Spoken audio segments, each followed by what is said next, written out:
আব্দুল আমানাতি ইলা আহলিহা, আমি আল্লাহ তাআলা তোমাদেরকে হুকুম করেছি, অর্ডার করেছি, তোমরা যার যার আমানত তার তার কাছে সঠিকভাবে পৌঁছে দিবা।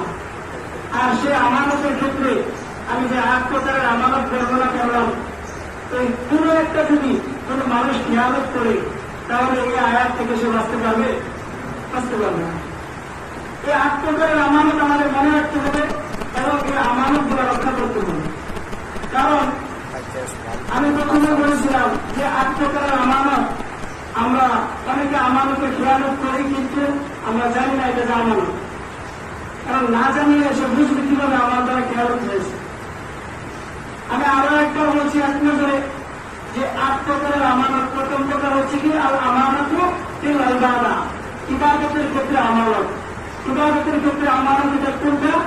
আল্লাহ তাআলা আমাদের জন্য যে ফরজ বিধানগুলো দিয়েছেন, এই প্রত্যেকটা ফরজ বিধান মানা বান্দার জন্য কি আমানত। এই ফরজ বিধান মানতে যাওয়া আরো একটা খেয়ালত আছে। যেরকম নামাজের মধ্যে আমরা সুন্দরভাবে রুকু সিজদা করি না, নামাজের মধ্যে আমরা সোজা হয়ে দাঁড়াই না, ইমামের আগে মুক্তাদি দাঁড়ায় যা, ইমামের আগে মুক্তাদি কি করা সালাম ফিরাইয়া দেবে, ইমামের আগে মুক্তাদি রুকু চলে যা, এগুলোর নাম কি? ইবাদতের ভিতরে আমানত। তাহলে বোঝা গেল ইবাদত করা হচ্ছে একটা আমানত, আবার ইবাদতটা সুন্দর করে করার নাম কি?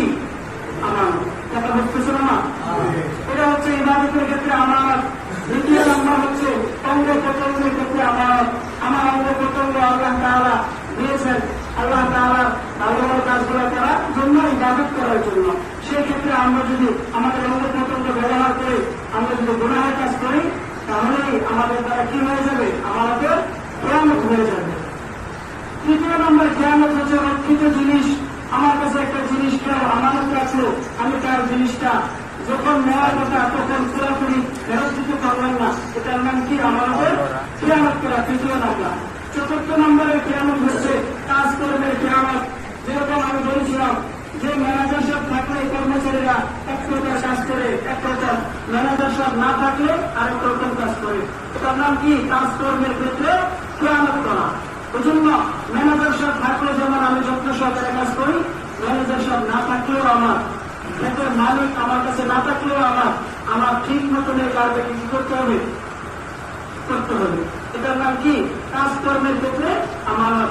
ক্রয় বিক্রয়ের ক্ষেত্রে আমানত হচ্ছে, ক্রয় বিক্রয়ের ক্ষেত্রে আমানত।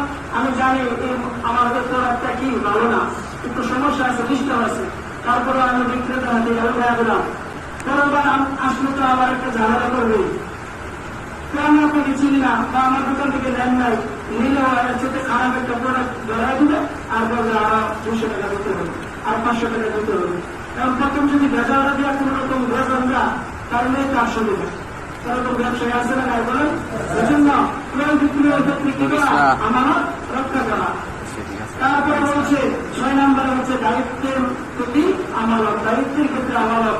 আমি আমার দায়িত্বটা হোক যত ছোট, কিন্তু এই দায়িত্বের প্রতি আমাকে যত্নবান হতে হবে, এই দায়িত্বের প্রতি আমাকে আমার মনোযোগ থাকতে হবে, আমার মনোযোগ দিয়ে আমার কাজটা পালন করতে হবে। তার মধ্যে অবহেলা দেখা যায় তাহলে বোঝা গেল এই ব্যক্তি কি করলো? আমাদের খেয়ালত করবে। যাই হোক, তারপরে হচ্ছে গোপন কথা আমানত। একজনে একটা গোপন কথা আমাকে বলে না, আমাকে বললো আপনি এই কথাটা কাউকে বললেন না, আমি কি করলাম? যখন বলে যে কথাটা গোপন, আপনি কারো কাছে ব্রাশ করবেন না, তখন এটা আমানত হয়ে যায়। আমানত রক্ষা করতে হবে। এটা কি আল্লাহ তাআলা আমাদেরকে খরচ করে দিয়েছেন। আমাদেরকে এই আমানত রক্ষা করার তৌফিক দান করে বলে আমি। তারপরে হচ্ছে 8 নম্বর হচ্ছে হক কথা বলার আমানত। প্রত্যেক জায়গায় প্রত্যেক সেক্টরে আমাদের হক কথা বলতে হবে। আমি মিম্বারে বসছি, আমার এক মুসলিম একটা অন্যায় করে সবসময় একটা গুনার কাছে জড়িত, আমি যদি এই গুনার কথা দিয়ে এখানে বলি তাহলে আমার এই মুসলিমের মন খারাপ হয়ে যাবে।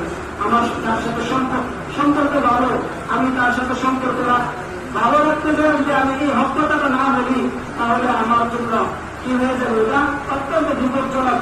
আল্লাহ তাআলা আসরের ময়দানে কি করবে? তার জীবটাকে কিছু দিয়ে কঠিন করবে। এই জন্য মুসলিম যদি আমার এই গুনার সাথে জড়িত হয়, আমি যদি এই গুণা নিয়ে বিষয় নিয়ে আলোচনা করি তাহলে আমার মুসলিমের বুঝতে হবে যে আজকে যে আলোচনা করছে এই গুণ সিফাত আমার মধ্যে আছে, আল্লাহ তাআলা যেন আমাকে আসলে হওয়ার তৌফিক দান করে। সেই মান মানসিকতা নিয়ে আমার মুসলিম কি করতে হবে, আলোচনাটা শুনতে হবে।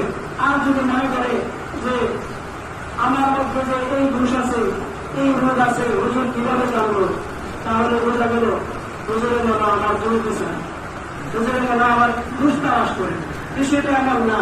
আমরা এখান থেকে কোনটা সঠিক কোনটা শুদ্ধ এটা বলা আমার দায়িত্ব। এটা বলে যদি এই দায়িত্ব আমি পালন করতে যাই, আমি মনে কষ্ট যায়, তাহলে আমি আল্লাহকে রাজি খুশি করার জন্য কথা বলি। কাউকে কারো মুখের দিকে তাকে আমি কি করে কথাটা বলি না, আর মুখের দিকে তাকে যদি কেউ কথা বলে তাহলে তার আমার উপরে খেয়াল করতে হবে। এই কি 100% নিশ্চিত।